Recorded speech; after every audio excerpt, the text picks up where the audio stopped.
Bom dia a todos, né? Eu gostaria de inicialmente agradecer o convite. Eu tive que me reorganizar inteiramente para estar aqui, né? Como o senador falou, a minha irmã deixou 4 crianças, entre elas um casal de gêmeos que fizeram dia 8 de outubro 1 ano. Então, eu sou enfermeira, servidora do Estado do Amazonas e sou formada pela Universidade Federal, tenho 38 anos e trabalho hoje numa maternidade estadual. Como eu falei numa reunião com as vítimas, né, eu não sou acostumada com a morte. Aliás, nenhum de nós, apesar das pessoas acharem que os profissionais de saúde são frios, a gente não é. A gente muitas vezes se controla para que a gente consiga ter realmente uma boa conduta diante de situações difíceis. Mas eu queria, resumidamente, se é que isso é possível, né? A pandemia, todos sabem a história do Amazonas. O meu estado é um estado imenso, como o senador conhece. As dificuldades que a gente tem no atendimento dos nossos pacientes.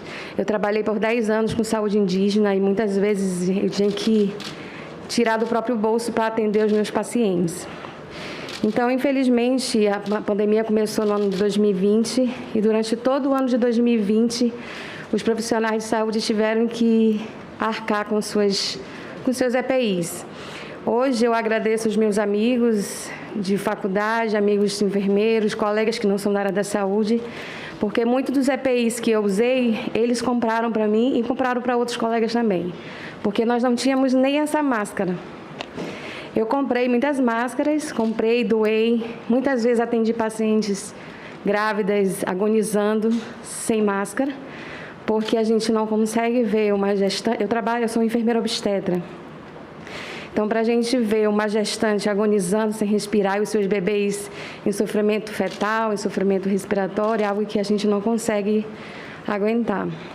Então, no Amazonas, nós tivemos, não desmerecendo os outros estados, mas foi uma situação bastante difícil.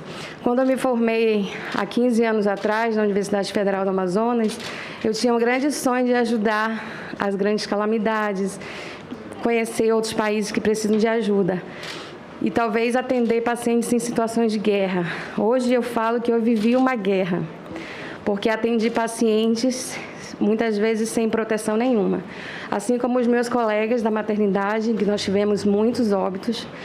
Infelizmente, perdemos ótimos médicos obstetras, perdemos colegas para depressão, para suicídio. Isso falo de todas as categorias. Da enfermagem, nós tivemos 82 óbitos. Isso registrado, fora os que ficaram sequelados, que ficaram com depressão, que realmente tiveram a saúde mental debilitada. Até hoje eu faço terapia, eu peguei Covid 2 vezes. Eu cuidei da minha irmã internada em um dos hospitais de Manaus. Eu estava no 14º dia de tratamento. Eu mal conseguia respirar, mas eu tive que levá-la para o hospital, porque ela também não conseguia respirar.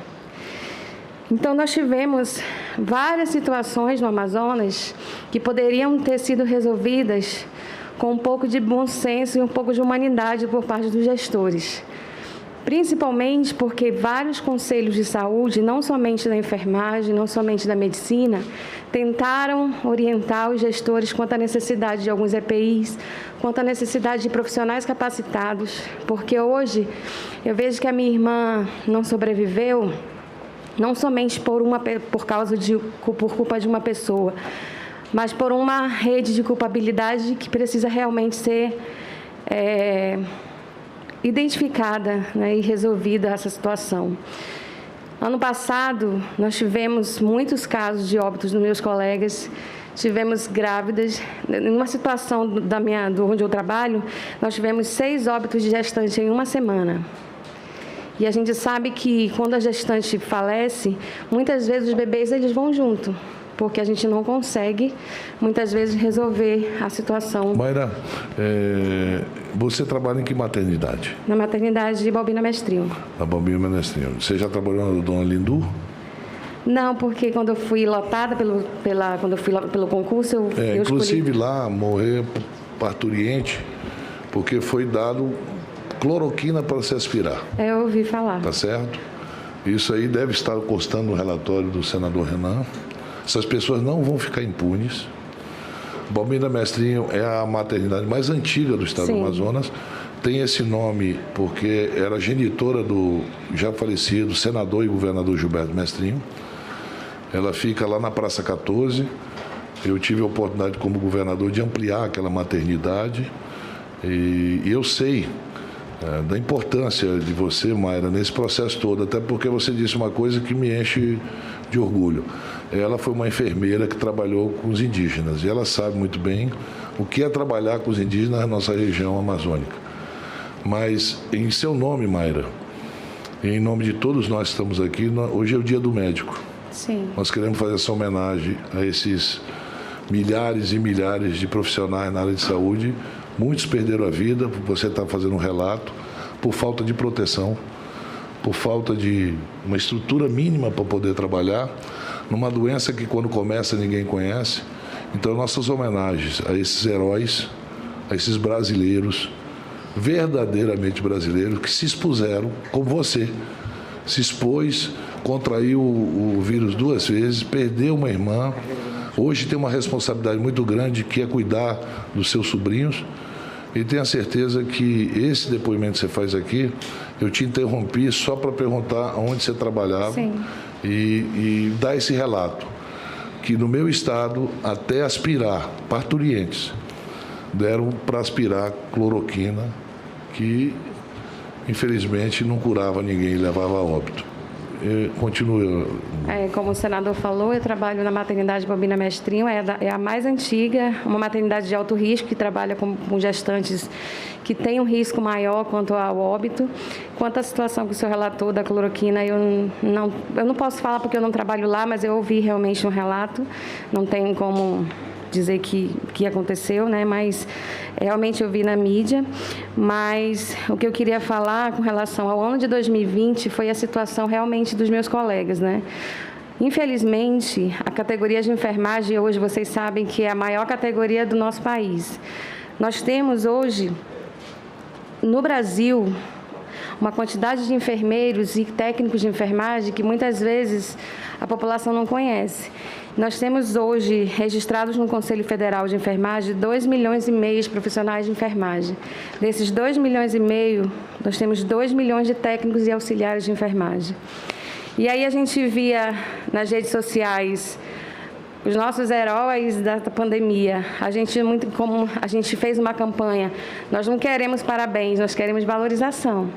Infelizmente, nós tivemos a oportunidade de ver essa valorização na prática e nós não tivemos a resposta dos nossos representantes com a PL 2564. Infelizmente, não foi aprovada. E isso nos deixou bastante decepcionados, porque a gente não precisa de tapinha na costa, a gente precisa de valorização. A gente precisa evitar com que os nossos colegas morram, porque muitas vezes a gente vai atender os pacientes e nós tiramos do nosso próprio bolso para cuidar deles, para evitar que eles morram. Como eu fiz muitas vezes, como eu me expus muitas vezes atendendo gestantes, porque eu não aguentava vê-la agonizando e os seus bebês desesperados dentro das suas barrigas, né? Então, isso nos revolta imensamente, porque falar que nós somos heróis é muito fácil, agora mostrar através de atos é muito difícil. Então, que a gente possa, através dessa minha indignação, que realmente representa a voz de 2,5 milhões de colegas, que realmente os nossos representantes voltem a pensar na PL, porque trabalhar mais de 30 horas, 40 horas por semana é desumano. E muitas vezes nós somos acusados de tratar mal. Nós não tratamos mal, muitas vezes a gente não dorme, a gente sai de um emprego e vai para o outro emprego. Então, enquanto a maioria da população está dormindo, nós estamos salvando vidas, né? Assim como os nossos colegas médicos e todas as outras categorias. E também eu queria falar um pouco sobre a história da minha irmã. Eu comecei a apresentar sintomas dia 30 de dezembro de 2020. Na verdade, eu sempre fiz, por orientação médica, vitaminas, né, para que a minha imunidade se restabelecesse. Então, eu tive apenas dor muscular, dor nas costas, não tive... Minha saturação sempre ficou acima de 95%, minha respiração sempre ficou no nível normal. Somente tinha dores nas costas. Mas não eram dores nas costas simples, era como se vários animais estivessem pisando nas minhas costas. E isso é bem difícil. Logo em seguida, quando eu adquiri o Covid, todas as pessoas da minha casa pegaram Covid. Inclusive os gêmeos, que tinham 2 meses de idade. A minha irmã, dia 12 de janeiro, começou a apresentar os sintomas. Ela tinha dores nas costas, um pouco de tosse. Dia 15 de janeiro, ela não aguentou. Ela pediu socorro, ela estava no isolamento, que eu criei um quarto de isolamento na minha casa. Porque saía um e entrava outro, saía um e entrava outro. Enquanto toda a minha família em Manaus estava contaminada, a minha mãe e a minha irmã mais velha no interior também estavam bem graves. E, graças a Deus, ela não teve agravamento. Eu tive que levar a minha irmã para onde eu trabalhava, porque não tinha lugar para ela respirar. Não tinha lugar onde tivesse oxigênio. Ela ficou a noite inteira no oxigênio, melhorou a saturação, mas quando eu tirei o oxigênio, ela foi para 88% de saturação. Eu tive que levar ela para o hospital e todas as portas se fecharam. O único hospital que atendeu a minha irmã foi um hospital pronto-socorro de referência da Zona Leste de Manaus. E que dia foi isso? Foi dia 16 de janeiro. Veja bem, dia 16 de janeiro. É importante esse depoimento para que a gente fique linkando. Em relação à PL que você falou, eu declarei publicamente, gravei um vídeo que veio aqui, e vários eu voto a favor. Inclusive, no relatório final, o senador Randolph está falando sobre a necessidade de votar essa PL e também fazer o plano dos médicos, que não é só vocês, mas tem no relatório do senador Renan, eu acho que está constando isso, a senhora depois vai ver.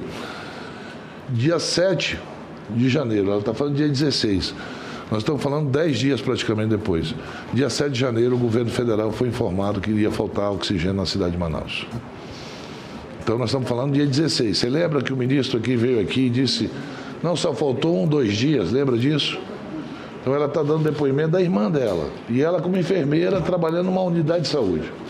Então, não é verdade o que foi feito o depoimento do ministro Pazuello aqui, quando, no dia 16, 9 dias depois, de comunicado, de conversado, que o secretário, na época, falou aqui na CPI para o Renan Calheiros, que o governo foi comunicado, ela está falando 9 dias depois. 9 dias depois, se tivesse boa vontade dos dirigentes maiores, e aí eu estou falando de todos os dirigentes, alugar um avião para ir pegar ali do lado, na Venezuela, oxigênio, a sua irmã não teria sofrido, como outros amazônicos teriam. Nós não precisaríamos sair, era mais perto a gente pegar oxigênio na Venezuela do que ir lá no Rio Grande do Sul pegar. Lá de Manaus a Caracas nós estamos a 2 horas de voo. 1 hora e pouco ali na fronteira. Era só o Ministério das Relações Exteriores, senador Renan, ter permitido que aviões da FAB tivessem feito uma ligação para o ministro da Venezuela, permitindo que voos fretados pudessem buscar oxigênio, nós teríamos evitado a morte de muitos amazonenses que morreram sem ar. Sem ar. Então, o teu depoimento corrobora com aquilo que a gente sabe. Você está fazendo depoimento de quem estava ali, que estava ali dentro. Então, 9 dias depois, ainda não tinha oxigênio na cidade de Manaus. Eu queria só falar do que o senhor falou sobre a questão do oxigênio, né? A minha irmã, ela não morreu especificamente por causa do oxigênio. Na situação clínica que ela estava, se ela continuasse na enfermaria clínica, com oxigênio a 100% como ela estava, porque eu monitorava sinais vitais dela, verificava a glicemia, a saturação, todos os dados. O oxigênio já não dava mais resultado. Ela precisava, em 5 dias de sintomas, na fase inflamatória da doença, ela precisava de UTI. E, infelizmente, a UTI demorou 10 dias enquanto ela estava no hospital. O oxigênio, infelizmente, ou felizmente, né, nós tivemos, como vocês viram na mídia, doações de artistas. Eu vi, porque tem através da mídia local, a chegada de oxigênio através das Forças Armadas, mas não era o suficiente, porque a cidade inteira estava doente. A cidade de Manaus virou um deserto. As únicas pessoas que andavam em Manaus eram os profissionais de saúde e a polícia, e os serviços essenciais. Porque se a população toda adoece, você pode mandar uma grande quantidade de oxigênio que você não vai resolver. Se a paciente está com uma lesão já muito grave, o oxigênio não vai resolver. A minha irmã ficou 5 dias com oxigênio a 100%, com reservatório. Ela não passava de 85% de saturação. Então, o oxigênio, naquela situação dela, não ia resolver. Infelizmente, demorou os leitos de UTI, porque ela foi para a UTI, ela internou no hospital dia 16. Ela foi para a UTI dia 22 de janeiro. Durante essa semana inteira, ela chegou à saturação de 55%, porque o oxigênio acabou e nós tivemos que comprar, a família se juntou e compramos o oxigênio, porque todo o oxigênio mandado pelo governo federal, por todas as pessoas que foram benfeitoras, não foi o suficiente, porque era uma grande quantidade, mas infelizmente o número de doentes era bem maior do que a quantidade enviada. O que aconteceu? A minha irmã, ela faleceu dia 10 de fevereiro com 100% do pulmão comprometido. A minha irmã entrou no hospital saturando 95% em ar ambiente. Todos os dias nós víamos 10 pessoas morrer na nossa frente, agonizando.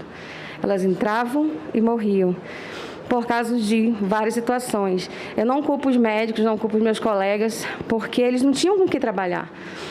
Muitas vezes, eu assumi a assistência de saúde da minha irmã, porque nós tínhamos 5 técnicos de enfermagem para cuidar de 80 pacientes graves, porque enquanto eles estavam cuidando de um, o outro tinha parada cardíaca do lado.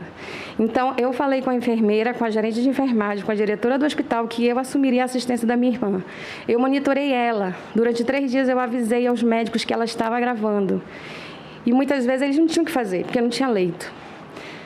Mas ela agravou, a diurese dela diminuiu, ela edemaciou, eu dava banho nela no leito, fazia todos os cuidados com ela. Mas a crise não é somente especificamente do oxigênio, mas de toda um conjunto de situações que fizeram com que ela agravasse, porque ela tomava todo o cuidado. Ela não saía de casa, a única pessoa que saía de casa era eu. E eu me protegia. Só que, infelizmente, o mês de janeiro, por incrível que pareça, acho que 99% das pessoas se contaminaram. Não sei por quê. Porque acabaram o isolamento antes do tempo, né? Não sei qual foi a situação que aconteceu, que o gestor do Estado fez isso. Mas, enfim, a situação da minha irmã agravou por causa disso. Ela agravou, foram feitos todos os tratamentos, toda a equipe médica fez o tratamento e ela faleceu dia 10 de fevereiro, às 12h50. 2 dias antes, os filhos dela, os gêmeos, fizeram 4 meses de idade. E ela faleceu deixando os 2 órfãos, né? Assim como tantas outras crianças em Manaus ficaram órfãos, desamparadas. Graças a Deus eu ganho razoavelmente bem, né? Porque não ganho bem como deveria. Mas e as pessoas que não têm renda? E as crianças que muitas vezes não têm o que comer? Graças a Deus nós temos ONGs, né, que ajudam essas crianças em Manaus, no Amazonas. Só em Manaus nós temos mais de 80 órfãos do Covid. Só da minha família são 4 crianças. E o que estão fazendo do que estão fazendo para olhar essas crianças? Como vai ser o futuro delas sem os pais? Se eles não têm, muitas vezes, perspectiva. Os meus sobrinhos, eles têm a nós. E as crianças que não têm família? O que está se pensando em fazer de política pública para resolver, para dar um futuro para essas crianças? Porque lá teve casos na ONG que eu ajudo, que a menina perdeu o pai, a mãe, a avó, todo mundo. Ela ficou sozinha, com outras crianças menores. Será que a gente conhece essa história? Será que a gente realmente se preocupa com isso? Sinceramente, eu estou aqui mais preocupada com o futuro das crianças do que realmente com qualquer outro motivo. Hoje, sim, apesar de toda a minha situação financeira, que não é muito boa, mas também não é tão ruim, muitas vezes os bebês receberam doações. É difícil. Antes de eu adotar os bebês, eu tinha um filho, agora eu cuido de 4 crianças. Então, imagine a mudança na minha vida total, né? Hoje eu estou de licença por adoção, mas eu volto a trabalhar, e como é que eu vou cuidar deles? Se muitas vezes não tem esse amparo por parte do governo. E eu queria finalizar falando um pouco sobre essa interrogação, né? Essa verdade, questionar a todos vocês, senadores, e vocês que nós votamos, né? A todos vocês que são nossos representantes, o que está se fazendo por essas crianças, por essas famílias, né? Porque é muito triste vê-los, muitas vezes, sem o que comer.